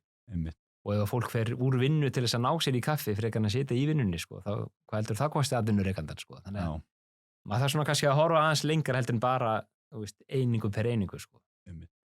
En þannig að þetta svona hluti að því að gera bara held ég vel við starfsmenn sko. Að, eins og ég segi, ef þú ætlar að spara þarna, þá myndir líka alltaf segja hvað mat býður upp á í mötuneytinu sko, þú veist, býður bara upp á bjúgu alla daga, endalega ekki sko, þú veist. Nei, þú getur bóðu ódýrari mat en þú vilt kannski bjóða góða mat því að það er hluti að starfsánæðinu. Og mér finnst það verið mikil breyting hérna heima, fólk fara að sjá alveg að þetta er ekki bara launin sko, þú veist, þú getur kannski verið með minni laun en kannski styttri vinnutíma eða betri aðstöðu og fólk fann að verðleggja þetta miklu meira en hér áður fyrr sko. Ég fannst að hér áður fyrr var miklu meira bara að horta á launin sko. En núna er það launin bara eitt delta af mörgum í hvað menn að sækjast eftir sko. Einmitt, það var gott umhverfi. Já, og bara jákvætt og svona vinnutími og eins og í tölvufyrirtækjum að geta bóðið fólki mikið upp að vinna heima frá sér líka og forritur að mæta sem vinna bara betur á nóttinu heldur en á daginn sko. Þú veist, það hentar ekki öllum að vera 9-5 á skrifstofunni sko. Nei, einmitt. Og fatta þetta dálítið sko. Einmitt. Talandi svona bara öll verkefni sem að þú er búin að vera að vinna í og fjárfestingarnar, hvað myndir þú segja er svona mikilvægir eiginleikar fyrir einstaklinga að hafa til þess að vera góður fjárfestir? Þú veist, hvað er það sem að gera góðan fjárfesta? Sko, þetta er náttúrulega, þú veist, sko frumkvöldlega fjárfestir er tvennt ólíkt. Það eru margir alveg óbúslega kláru fjárfestar sem að bara eru sjá tækifærin í að láta aðra hlaupa. Sjá að, þú veist, að hver er góður í hverju og veðja bara á réttu hestana sko. Og búa þannig til mikið eignasafn en láta eiginlega aðra kannski dálítið að sjá hinn daglega rekstur sko. Það eru svona, komast tilbaka á því sko, svo eru náttúrulega þessi frumkvölar sem eru meira svona kannski bara sjá ekkit annað heldur en þú veist bara tækifærið sko. Og hlaupa eftir því og vinna í því dag og nótt sko, þú veist, og ef þú ert með þetta passion þá held ég nú ofta að það smitur nú svona dálítið frá sér sko, og þú svo nærðu oft bara kraftið með því að hafa passionið sko. En það margs sannað að það er engin fjárfestir eða hlutabréfa miðlari sem er klárari heldur en markaðurinn. Nei. Markaðurinn er alltaf klárastur á endanum. Þannig að eins og fer ég kannski inn á mjög hættulega braut en svona eins og með lífeyrissjóðu á Íslandi eina vitið væri náttúrulega bara að kaupa bara í indexum sko, bara í íslenska indexunum og bara S&P og þú veist, ekki vera að kaupa í einstaka félögum sko, því að það að þú kannski eitt ári veðir á rétta hest, þú veist, þetta er bara margs útir að sanna, það er engin hlutabréfa miðlari sem er betri heldur en markaðurinn til lengri tíma sko. Það var einn Bernie Madoff en hann náttúrulega svindlaði. En þú veist, þannig að markaðurinn er alltaf, þú veist, það er alltaf best að veðja á markaðinn sko. En menn er margir klárir að sjá þessi einstöku tækifæri, hafa eitthvað svona smá innsýni inn í eitt ákveði sko, og sjá framtíðina í því sko. En ég held að þú þurfir svona dálítið bæði annarkvort sko, sem frumkvöld að hafa passionið en sem fjárfestir að hafa eitthvað svona smá innsýni, annarkvort þekkja aðilann, vita hvert en að fara eða svona þekkja markan, hafa eitthvað smá meira einsýni heldur bara að kaupa í, eins og segið, þú veist, þú getur farið á morgun og keypt í 3 skráðum fyrirtækjum, bara vala einhver 3 og svo bara vona það besta. þú veist, og þú getur grætt en það er ekki að þú var svo klár, þú veist, bara heppinn þá sko. Einmitt. En svo ertu kannski með eitthvað innsýn inn í það að hagar sér einhver ákveðin vegferð og þú er búin að fylgjast mikið með því og stúdera og hefur trú á þeirri vegferð og svo kannski raungerir sú vegferð þannig að þeir kannski ná betri árangri heldur en meðal fyrirtækin á skráðumarkaði og þar alveg er fjárfestingin inn í þessu eina félagi betra. Já. En verður hún þannig næstu 10 árin, þú veist, svo þá maður líka vita hvenær þú átt að exitera, sko. Þannig að þú þarft að vera alltaf vaka og sofa yfir þessu náttúrulega, sko. Einmitt. En ég held að sé líka, sko, það breytti, nú reynu annað, það breytti lífi mínu miklu eftir að ég seldi þannig tax-free, eins og ég segi alltaf, því ég horf alltaf tilbaka, þá hljóp maður bara eins og vitlaus út alla Evrópu, kvísin og kappina, og það raunum verið að pæla í exitinu. Núna ég fann að vera svona, alltaf þegar maður byrjar einhverstaðar, þá byrjar maður alltaf að horfa á endin, sko. Þú veist, ok, hvernig, ef allt þetta raungerist, hvernig við þá að losa okkur út úr því, sko. Hver tekur við? Já. Þannig að nú maður fara svona að horfa alltaf meira svona, þú veist, á endin, á maður leggur stafi upp að við, sko. Já. Sem að maður gerir náttúrulega ekki þegar maður var ungur, sko. Nei. En það er svona alltaf á leiðinni, sko, það hún er svo heppin eða óheppin, kem að því að ég er með svona vöðvarýrnun og sjúkdóm sem heitir Charcot-Marie-Tooth sem að gera verkum að svona hendur og lappir hjá mér hafa rýrnað mjög mikið og svona takmarkað þegar ég get hlaupið og hoppað en ég get alveg spilað golf og gert svona ákveðna hluti en allar svona fín hreyfingar og hornar hjá mér og annað en ég var orðinn svona tímabilið kannski svona smá deprimeraður var svona vorkina sjálfum mér að þú veist að þetta var nú bara gæti ég ekki gert fullt af hlutum og þetta var svona og þá var mér bent á dæmisögu kínverska bóndan, ég veit ekki hvort þú lesir þessa dæmisögu en nú ættir einhvern veginn að lesa hana og getur googlað hana bara The Chinese Farmer þá kemur hún Já, ég held ég að við heyrt hana og örugglega heyrt hana, já en þetta er eiginlega þannig að þú veist að endan mér alltaf sko þú veist eiginlega aldrei hvort það sé gott eða slæmt fyrir en seinna mér og ég nota nú oft svona hjá mér að tveira svona kannski erfiðustu dögum mínu lífi var annars vegar ég skildi við mína fyrir konu og sá dagur var erfiður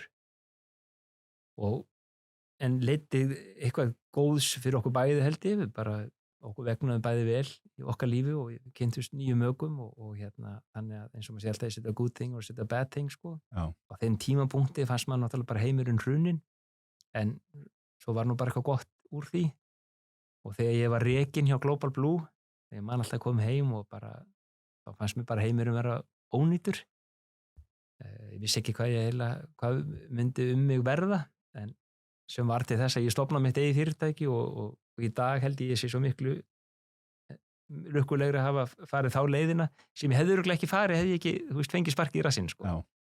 Þannig svona að koma dagar og punktar sem að þau svona þú getur alveg fallið þá grífið að segja bara ok, allt búið, erfitt en svo kannski líka opnar þetta tækifæri og nú bara ræðum með í dag því að það nú í fjölmiðlum að Vice fyrirtæki lendi í netárás og þetta er svona alltaf líka svona spurningin okkur, hvað lærum við af þessu líka sko? Hvernig getum við núna all þekkingin sem við erum að búa til þess að verjast þessu og takast á við þetta þú veist, hvernig getum við miðla þeirri reynslu þá kannski áfram til annarra og hvernig getum við nýtt okkur þetta sko? Þannig að þú veist, daginn sem þú fara að vita þetta þá ertu bara þú veist, oh my god sko, hvað gerum við? En svo kannski opna þetta líka bara tækifæri sko. Þannig ég held að sé svona þú lærir einhvern veginn að nálgast til allt í lífun á þennan máta sko. Og ég hef nú deilt þessari sögu með félagi mínum sem átti dóttir sem við krabbaminn og svo las sögun og hún læknaðist nú að krabbaminn og við erum ofta rætt þetta svona þú veist að maður þarf stundum að gefa hlutunum smá tíma líka það er ekki alltaf alveg víst að þetta sé nú hið versta sko. Kannski leiðir þetta eitthvað gott að sér líka setna mér sko. Og eins og með sjúkdóminn minn að læknirinn sagði bara við mig að hnénin, Jónas þau þola bara þú veist, max 80 kíló bara ef þú ferð yfir það vikt að þá munur hnén bara gefa sig sko. Þannig ég bara síðustu 20 árum passa mig að fara aldrei yfir þá þyngd sko. Og svo nokkra félagi sem var orðið þungir með árunum og þá segir þú kannski var leitt þetta bara til góð sko, þú veist að ég hef svona búin að vera með hann innbyggða buffer alltaf að passa mig að vera ekki á þungur sko, já. En þú veist bara léleg dæmi en svona þú veist eitt leiðir ofta á öðru eins og ég segir sko. En ég held að svona allavega að kannski ekki vera of fljótur að dæma hvort að hlutinni séu góður eða slæmir sko. Oft leiðir þetta eitthvað annað af sér sko. Já, þú veist aldrei. Þú veist aldrei fyrir hann sko. Nei.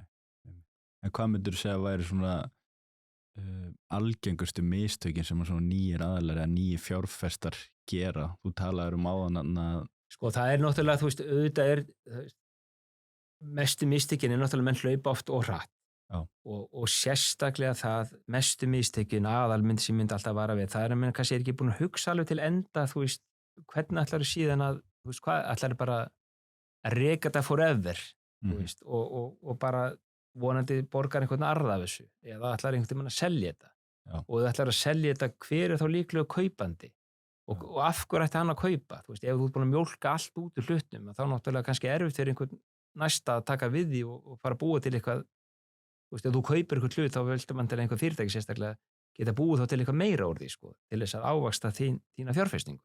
Þannig að það þarf að vera eitthvað svigrúm fyrir næsta aðila sem gert eitthvað við hlutin, sko. Nema þú verðlegur það bara þannig að þú veist að þú ert bara að kaupa bara reksturinn og ekkert annað sko. Þannig að þú veist samningagerð rosalega mikilvæg og auðvitað þegar maður blankur og þá reynir maður oft að spara sér í svona lögfræði kostnaðu öðru og maður, þú veist en hafandi sagt þetta þá er svona líka maður að passa sig á því að fara ekki allir að passa sig á mikið því þá þóri náttúrulega enginn að hlaupa hratt heldur en svo þetta kannski líka mismunandi stigum í lífinu þegar þú ert náttúrulega ungur og hefur einhver að tapa þá kannski líka allt í lagi að taka smá áhættu sko. Og mér finnst það alls ekki, mér finnst að menn dæma oft og það menn fara á stað með eitthvað svo misstefnast að þú veist, það er líka bara kjarkur af að þora sko. og þú lærir helling af mistökunum. Þú lærir hellinga því að auðvitað náttúrulega, ég ekki hrifinn af því að menn bara skiptum kennitölur og skilja menn eftir.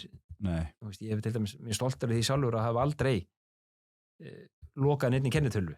Þú veist, ég hef bara lokað þeim, þú veist, en að þið bara fyrirtækið var búið, sko. En aldrei skilja neinn eftir með einhverjar kröfur, sko. Skuldir. Nei.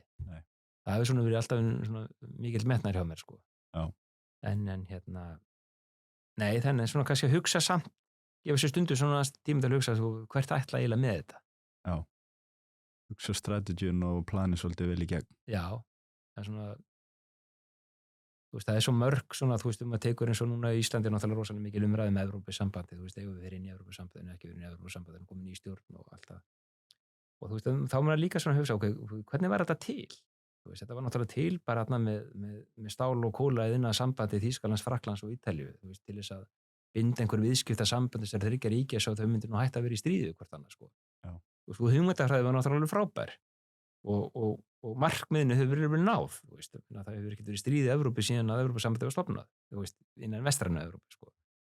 En svo eru kannski svona hvert ætlarðu með þetta og það er kannski enginn alveg búin að ákveða það og þá kannski vex þetta stundum óhratt líka og þannig að það, þú veist, en það eru kostir og gallar við allt saman sko. Og ef við vera hluta af þessu, ég segi, þú veist, já, en líka nei, þú veist, og það kannski bara fer eftir hverju tíma, þú veist, en fyrirfram maður búin að ákveða eitthvað, ég held að það sé líka eitthvað, mér ofta alltaf fljótir svona fyrirfram ákveða. En segi bara já eða nei, og ég segi bara, þú veist, ég ættur að spyrja mig, þú veist, ég segi, ég veit það ekki, ég þurfum að bara skoða hverju kostirnir og hverju gallarnir, sko. En ekki verið kannski búin að fyrirfram ákveða eitthvað, loka niðurstöðuna strax, sko. Já, þetta er svona kannski fín lína að plana ekki of mikið en heldur ekki of lítið. Já, þú veist, þú verður að vita náttúrulega hvert enda markmið á að vera. Og ef þú veist það ekki, þá kannski náttúrulega verður þetta alltaf sjálfstæð eining sem að kannski, þú veist, þú mist alltaf úr höndunum, sko. Þú veist, hvert ætli við með þetta allt saman, sko. Og það er náttúrulega fullt að dæmi slíktið líka, sko. Þannig að maður þarf náttúrulega að vanda sig, undirbúa hlutina vel, sko, en eins og segi fyrir frumkvöðla líka bara fylgja, þú veist, eins og ég segi, ég var 20 og ég náði að plata borgarstjóran til Austurríkis og fundi með fjármálaráðherra og og hitta æðstu stjórnendur stóra fyrirtæki út í Evrópu, þú veist, þetta er allt hægt, sko. Já. Það er enginn samt það heilagur hann, þú veist, þetta er oft erfitt, ég segi það ekki, en einhvern veginn, en láta ekkert stöðva sig, sko, þú veist, en þetta er alltaf stór biti, sko. Nei, einmitt. Það er alveg þetta ótrúlegast er alveg hægt að gera, sko. Já. Og nú sé það alveg, menn hafa geta bankað upp á einum af þessum og komið sér á leið, sko. Einmitt. Það er góða punkt. En hver eru svona helstu áskorunir sem að þú ert að eiga við í dag? Svona í þeim verkefnum og fjárfestingum sem þú ert í? Já, náttúrulega búið að vera erfitt umhverfi nú bara með þetta háa vaxtastig, sko. Veist, en við erum náttúrulega búin að vera að reyna að fjármagna sem mest bara sjálfur. Já. Það hefur náttúrulega hjálpað okkur að við erum kannski svo blessunarlega velstattir að við svona geta losað svona erfið lán sem að voru þeim tíma. Ég veit ekki, ég held að sé nú bara, þú veist, að hver tími hefur sínar áskoranir, sko. Þú veist, þetta er svona dálítið fyndið þegar maður hlusta stundum á stjórnmálamenn að núna sé svo mikil óvissa að það sé ekki að fara frá völdum, sko. Ég sé nú alltaf hvenær hefur ekki verið óvissa, þú veist, það er alltaf óvissa. Það er aldrei þannig að við vitum bara að nú verður rólegt næsta árið, þú veist, það mun ekkert gerast, sko, þú veist, svo bara allt í einu kemur eldgos eða, þú veist, eins og við nú hort með Grindavík og annað, hver hefði getað spáð fyrir því fyrir 2 árum síðan, sko. Þú þarf alltaf að vera undirbúin undir það, við þurfum kannski, sem Íslendingar eru kannski dálítið lélegir í að búa til smá varnir líka, eiga aðeins, sko, þú veist, við erum ekki alltaf alveg á síðustu krónunni, þú veist, við erum svona dálítið fljóta að eyða alveg, þú veist, öllu sem við og svo kemur eitthvað smá bakfall og þá ámar ekki fyrir, sko, og þá er þetta dálítið fljótt að súrna. Þannig að það er náttúrulega gott að geta líka átt smá varasjóði og svona prepare for the worst, eins og maður segir, sko. Já. Ég reyni alltaf að gera með öll mín fyrirtæki, reynum alltaf að gera 3 budget á hverju ári sem er bara, þú veist, raunbudgetið og svo svona best case, worst case, sko. Og þá hefur maður alltaf að horfa á worst case scenarióð, hvernig myndum við brúa það ef svo mynd raungerist. Já. Og best case er náttúrulega þar maður ekki mikið undirbúa, þú veist, það er þá náttúrulega bara lottóvinningurinn, sko. En svona áætlun að gerð, þú veist, ég held að hún sé alveg óbáslega mikilvæg að vera alltaf svona hvað er raunhæft en hvað gæti líka gerst, sko. Þú veist, þannig að sé alltaf undirbúin undir það líka, sko. Já. Því meira sem getur varið núna náttúrulega með allir þessar tækni sem er komin þá er náttúrulega, þetta, eins og ég segi, fjármálastjóra verður örugglega bara obsolete bráðum og bara spyrja já þessu. Já, gera þetta bara fyrir. En það eru tækifæri líka, sko. Einmitt. Í öllu þessu. En áttu einhver svona fyrirmyndir í þínum fjárfestingum? Einhver svona sem þú verið að horfa til eða einhverja bækur sem þú verið að lesa Sko, ég gerði rosalega mikið þegar ég var í tax-free, því ég áttaði mig á því að svona, þú veist, eins og segi, ég tók háskólapróf í Bandaríkjunum, ég fór nú aldrei í masterinn en fór inn á stjórnunarskóli í INSEAD, en svo svona fljótlega fór ég alveg áttaði mig að því að, þú veist, maður þarf að viðhalda sér þekkingu sín á hverju ári. Já. Þannig ég gerði rosalega mikið því að fór alltaf í svona einhver námskeið, tók fullt af kursum bara í HR, bara, þú veist, ég tók ekki prófin. Nei. Bara skráði mig bara eitthvað í eitt námskeið og bara fylgdi því, sko. Fór í svona tíma og var að hlusta annað fólk og svona var alltaf svona hverju ári eða las einhverja bók eða fór einhver fyrirlestur úti, svona reyna alltaf að bæta aðeins á mig þekkingu hverju sinni, sko. Og svo fórum við mikið í gegnum það þarna sínum tímabili með stjórnendunum mínum úti að búa til svona 360 mappa alla, bara til þess að sjá svona styrkleikunum og veikleikunum hjá öllum í stjórninni og reyna að laða á okkur fólk sem gat þá fyllt í götin þar sem við vorum ekki sterkir fyrir, sko. Já. Og ég myndi nú kannski segja að það hafi nú svona verið það sem hefur heppnast best hjá mér er kannski að reyna yfirleitt að finna fólk í kringum mig sem að svona næra fylla út í götin þar sem að minni þekkingu hefur verið ábótavant á hverjum tíma fyrir sig, sko. En nei, ég hef nú ekki verið alltof duglegur að þú veist, ég les alltaf eitthvað en ég mætti gera meira að því, sko. Já. Og fyrirmyndir, nei, ég veit það ekki, ég held að þetta sé nú svona oft bara alltaf sjálfskapað líka, sko. Þú veist. En jú, það eru ákveðnir stjórnmálamenn og viðskiptamenn sem að maður hefur meira dálæti af en aðra, en ég ætla nú ekki að fara að nefna einhver nöfn, held ég. Nei, en hvað hefur verið svona hingallir svona besta fjárfesting sem hefur gert? Þannig náttúrulega fyrir utan þegar þeir náttúrulega selja þarna 2012. Já, sko, þú veist, það var náttúrulega besta fjárfestingin þá, alveg klárlega. Og ég hef alveg óbúslega trú á þessum fjárfestingum sem við erum í dag í Wise og Wise Fish. Já, Nespresso hefur verið óbúslega gott líka. Þú veist, ef maður tekur bara svona þú veist, return on investment, þá er náttúrulega svona fullt af smerri fjárfestingu sem kannski, þú veist, skiluðu svakalega mikilli afkomu, sko. já, En, þú veist, ef þú tekur bara krónu fyrir krónu, þá er það náttúrulega kannski aðeins öðruvísi, sko, þú veist. Þannig að það er svona erfitt hvernig þú mælir það. En ég svona alveg, þú veist, það er samt, þetta er líka svona dálítið, þú veist, eitt er sko hvernig þú mælir þetta í peningum, en svo er hitt líka bara svona dálítið í ánægjunni, sko. já, Og ég er rosalega stoltur að því, þú veist, mér finnst svona eins og með tax-free, þú veist, að við byggum þetta til algjörlega frá grunni, og eins og sé með 2 hendur tómar og sjá þetta verða þessu sem það var. Það er svona dálítið eins og, þú veist, ég á 5 dætur og þú veist, elsta er 30, yngsta er 9 ára og sé 30 og hún er komin náttúrulega núna fann að vinna hjá stóru auglýsingaskrifstofu í Danmörku og farin að ferðast um allan heima og veist, maður er svo stoltur af og hún hafi gert þetta sjálf að vera faðir hennar. Og svo 2 sem er 23 ára í háskólanámi hér og eru að vegna rosalega vel og 16-9 ára allar á svona lífsleiðin einhvers staðar. já, Og þetta er svona dálítið eins og barnið, sko. Tax-free var svona að maður bjóða til og svo var það að einhverju já, og svo fekk það frjálsræði sitt og einmitt, er að vegna vel út í lífinu í dag og svo ég hef nokkuð með það að gera. Og þannig að þetta er svona, það veit ég manni rosalega mikla, svona, maður verður stoltur. Þetta er svona dálítið eins og verður stoltur af börnunum sínum, sko. já, ég get trúa því.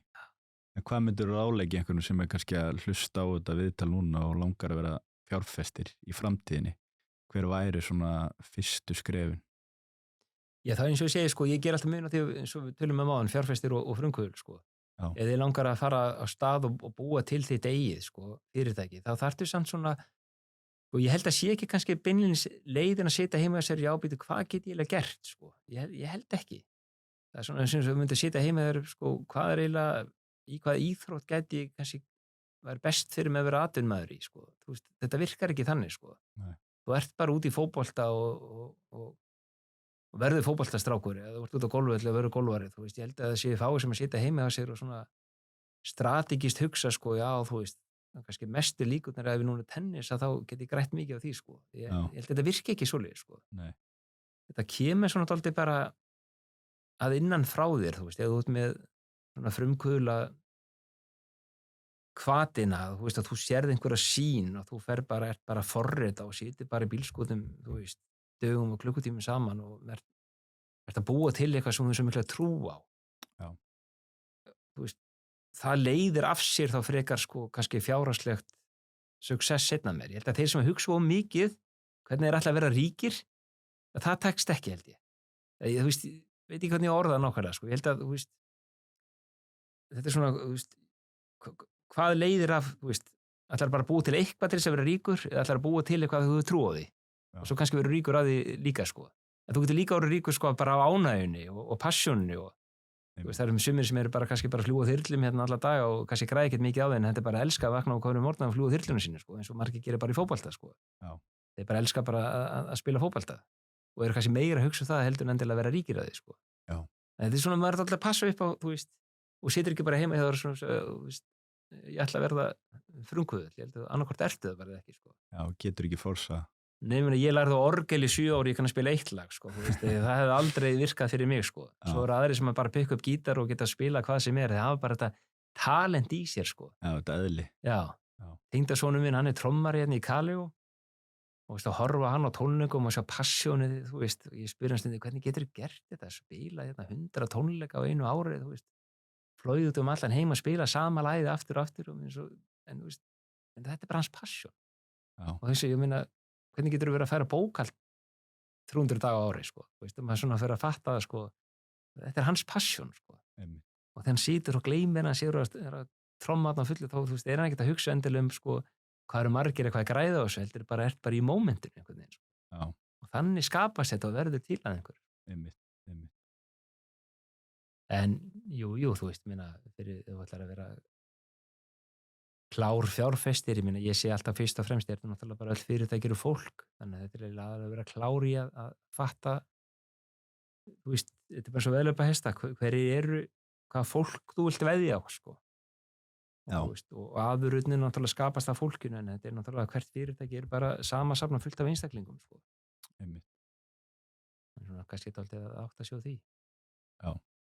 Og ef þú ætlar að gera eitthvað og gera það vel, að leið þú fer að stækka að svona fatta hvaða fólk þú þarft að taka með þér, og það þurfa allir að hafa einhverju gulrót líka, Já. ekki bara þú. Nei. Einmitt. Og eins og ég segi, það stundum betra að eiga aðeins minna í stærra heldur en mikið í litlu, sko. Það var að deila kökunni. Já. Já. Það þurfa allir að hafa einhverja gulrót til að hlaupast þér, sko. Einmitt. Ég elska að taka svona, mér er svo gaman ofta svona ungt fólk líka sem er svona bara, þú veist,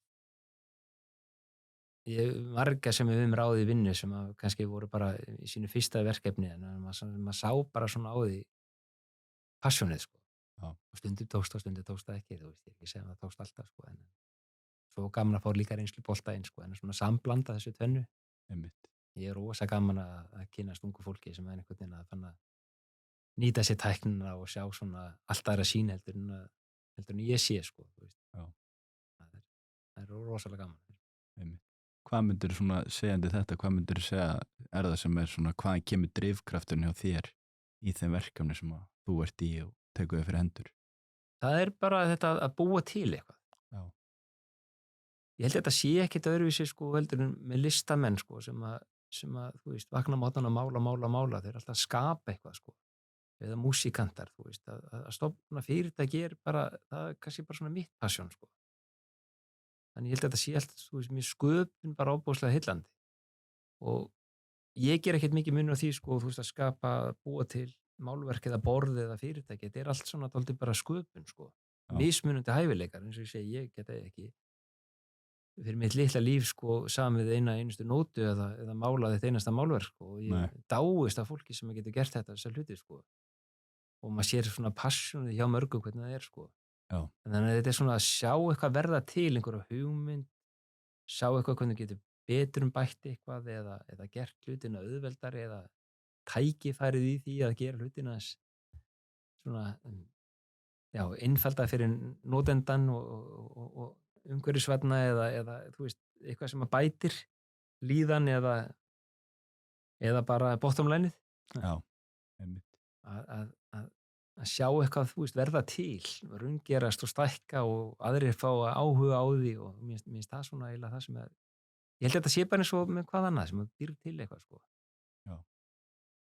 Það er bara áhugin við að skapa, koma hugmyndum í framkvæmd. Já. Þess vegna, þú veist, ég er alveg viss það eru margir hérna úti sem hafa örugglega, þú veist, hugsa og gert vel með því að hugsa bara hvernig ég get grætt sem mest á hlutum, sko, en mín trú er alltaf svo, þú veist, að það komi frekar sem, þú veist, sem konsekvens af því að gera eitthvað vel. Já.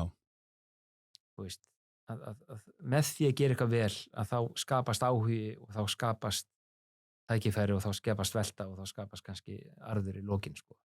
Þannig að þú veist, eiginlega, það er alltaf að hugsa á þann veginn, heldur en að byrja hérna megin, þú veist, eins og ég segi bara, hvernig ég geti grætt, sko. Skapa verðmæti. Já, ég held það. En eitt sem ég langar að koma inn á lokin, án ég tek loka spurningun að því, Okay. að þú sem sagt seldir eitt dýrasta hús í Íslandssögunni, Fjölnisvegur árið 2022 fyrir 690 milljónir. Já. Og keyptir þakíbúð í Austurhöfn. Já. Fyrir, ég held að verið dýrasta íbúðin líka á Íslandi fyrir eitthvað 600 milljónir. Já. Var þetta góð fjárfesting? Sko, við hefum selt 2 hús sem hafa náttúrulega ratað í fjölmiðlana þegar allar fasteignaskarar eru opnar og eitthvað selst að svona verðum, þá þykir það fréttnæmt. Ég held að í báðum tilfellum, sem er alveg bara einn heilaði sannleikur, að Fjölnisvegurinn og Kiðabergi, sem að bæði fóru fyrir svona háar upphæðir eins og þú nefndir, voru fasteignir sem að við voru hvorugar á sölu. Já. Kona mín er með alveg einstæmt svona auga fyrir að gera hlutina fallega og hlýlega og er alveg snillingur í því að skapa svona einhvern veginn umhverfi sem að þegar fólk labbar inn í þessu hús að það bara svona hrífst að því. Og í báðum tilfellum að þá var það nú bara þannig að þetta voru bæði útlenskir aðilar sem að, þú veist, það var bara haft samband við okkur. Og og spurt hvort að við erum til í að selja. Og eins og ég sagði áðan að, þú veist, ég segir aldrei eiginlega já eða nei, þessi bara frekar, þú veist, en og það var svona hugmyndin, við keyptum eins og þakíbúð líka, þú veist, að með því að skapa, þú veist, ákveðið svona umhverfi, þá, það er alltaf ákveðin aðilar sem að koma og segja, byrju, bara ég vil kaupa eitthvað þessari stærð og svona fínt, bara hvað er best. Já. Og þá myndast það tækifæri, sko. En, nei, þú veist, eins og segi, í hvoru tilvikið var hugmyndin að búa til eitthvað til þess að selja það. Heldur var hún bara að skapa okkur heimili og að skapa okkur, þú veist, sumarhús, sko. Já, einmitt. En svo bara leiti eitt af öðru, sko. Já. Kom tækifæri til að selja. Var hann sem að keypti sumarhúsi eða ykkur, var hann búinn að vera gestur að náður? Eða? Nei, hann ekki verið gestur, sko. Hann bara kemur til landsins og segir við fasteignasala, hann sé að leita sér að bara ákveðni stærð af húsi sem hann vil eignast og sá fasteignasali hefur þá samband við mig og segir að hann sé með mögulegan kaupenda, hvort að ég hafa áhuga að sýna og þannig að eitt leita öðru, sko. En ef ég nú var alveg heiðarlegur þá sé ég nú alltaf smá eftir Fjölnisveginum, sko. Það var nú svona hús sem mér dreymdi því ég var lítill og veit ekki af hverju, labbaði oft fram hjá því og þetta náttúrulega aldrei í huga að ég geti nokkuð tíman eignast svona flott hús, sko. Nei. Og svo daginn eignaðist ég það og þú veist, svo var bara tilbúið og gott til þess að segja nei, en ég veit það ekki. En eins og við segir, með kínverska farmerinn, við sáum að leiðarlokum hvernig allt saman endar. Já, einmitt. En þetta var svona svokallið svona trófíeign. Já, en þetta var líka bara okkar, þú veist, heimili, þú veist, og eins og ég segi, þú veist, þetta er kannski brjálæðislegar upphæðir en að móti kemur að við lögðum eitthvað í þetta og ávöxtum féð ágætlega, sko. Þannig að, þú veist, þetta var góð fjárfesting líka bara, sko. Þú veist, ég held að eins og bara með þessi bæði hús og íbúðina núna að ef þú leggur smá passion í hlutina, sko, þá held ég að skilja sér alltaf á lokum, sko. Þú veist, hefðu keypt þetta og svona alltaf bara að selja þetta dýrt, þá var maður örugglega gert hlutina aðeins öðruvísi og þá kannski bara fólk hefði örugglega skynjað það. Einmitt. En það var aldrei meiningin þarna, sko. Þannig að ég held að fólk hafa bara skynjað hlýleikann og fallið fyrir eignunum, sko. Já, það var náttúrulega einstakar eignir. Já. En eins og segi það við spyrjum að leiðarlokum hvernig allt saman endar. Já, koma önnur tækifæri eftir þetta. Já. En að loka spurningin, hvar sérðu sjálfa þig eftir 10 ár? Já, ég nú bara, skal ég segja þér, búin að spyrja mig þessa spurningu fyrir 2 árum síðan og ég með svona 30 ára plan sem ég hálfnaði með núna. Já. Að svona einfalda aðeins strúktúrinn í kringum hjá mér og raun og veru að loka svona ákveðnum viðskiptafléttum sem við erum í bara til þess að vera svona kannski aðeins bara sjálfstæðari. Eins og ég sagði frá með ástæðan fyrir ég bý í Flórida náttúrulega sko fyrst og fremst út af þessum sjúkdómi hjá mér að ég þrífst miklu betur í hita og raka. Það er erfitt orðið með svona koma mikil gigtar einkenni þegar maður í kuldunum og þannig að maður svona bara að hugsa eins og sé, við 5 dætur maður reyna að koma þeim öllum á legg og svona verður að hugsa svona hvar maður vill enda og ég og kona mín svona ákveðin í því að við viljum gjarnan vera áfram í rekstri en kannski vera þá bara aðeins minni rekstri og eitthvað sem við eigum bara sjálf heldur en að vera í svona og ég og ameríski félagi minn eru náttúrulega mjög nánir en það svona bara hefur allt sín líftíma líka. Já. Þannig þetta er svona bara svona spurning sko hversu mikið við ætlum að vera að fjárfesta saman eins og við hefum sagt að við ekki bara fara að veiða meira saman heldur við alltaf að fjárfesta saman sko. Já. Þannig að vináttan er mjög sterk og hann líka bara kominn hann aldur líka það maður svona að spyrja sig sko hvert við ætlum. En ég með svona 3 ára plan í gangi. Já.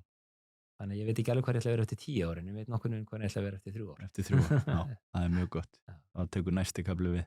Já, svo náttúrulega eins og ég segi með 5 dætur og kannski fer að styttast í maður fyrir að vera af einhvern tímann þá tekur nú við allt annað hlutverk og nýjur skemmtilega tímar og þá ætlum maður kannski aðeins fyrir álsaraði til þess að sinna því hlutverki.